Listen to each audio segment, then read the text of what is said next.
நீ கடவுள் நம்மளுக்கு கொடுத்துருக்க வசனம் 2 ராஜாக்கள் 18:30.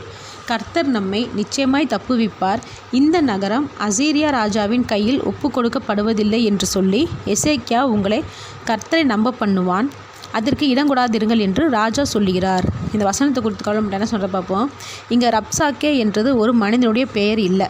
இது அசீரியா ராஜா அவனுடைய சார்பாக எருசலேமில் பேசுகிறதுக்கு ஒரு ஆளை அனுப்புகிறான். இந்த பதவியோட பெயர் தான் ரப்சாக்கே.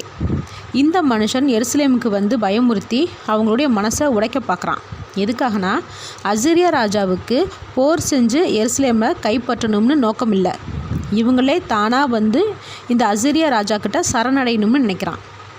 அதனால் தேவன் உங்களை காப்பாற்ற மாட்டார், இந்த எசேக்கியா பேச்சை கேட்காதீங்கன்னு சொல்கிறான். இவன் இப்படி பேசினதுக்கு பதிலுக்கு எசேக்கியாவோ இல்லை மற்ற மனிதர்களோ எதிர்த்து பேசாமல் அமைதியாக இருந்தாங்க. அதுக்கு காரணம் பயம் இல்லை. முன்னாடியே எசேக்கியா மக்கள்கிட்ட எதுவும் பேசாதீங்கன்னு சொல்லியிருந்தார். பதில் பேசினா பெரிய குழப்பம், தேவையில்லாத பிரச்சனைகள் வரும்னு அமைதியாக இருந்தாங்க. நம்ம மனுஷன்கிட்ட சண்டை வாக்குவாதம் பண்ணுற நேரத்தில் தேவன்கிட்ட முறையிடுறதே சிறந்த வழின்னு நினச்சாங்க.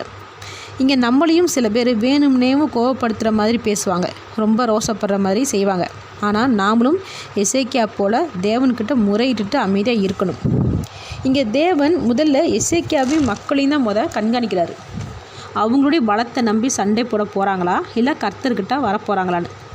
எப்போ அவங்க பேசாமல் இருந்து கர்த்தர்கிட்ட வந்து முறையிட்டாங்களோ அப்போவே தேவன் செயல்பட ஆரம்பிச்சிட்டார். ஆனால் தேவன் உடனே செயல்படலை, சரியான நேரத்தில் செயல்பட்டார். தேவன் அவருடைய திட்டத்தை செயல்படுத்துகிற வரைக்கும் நம்ம தேவனை நம்பி காத்திருக்கணும். நம்ம ஆரம்பத்தில் ரொம்ப வேகமாக தேவனை தேடுவோம், முறையிடுவோம்.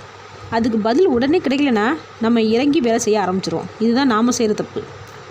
தேவனை நம்பி இருக்கும்போது முழுமையான நம்பிக்கையோடு நம்ம இருக்கணும்.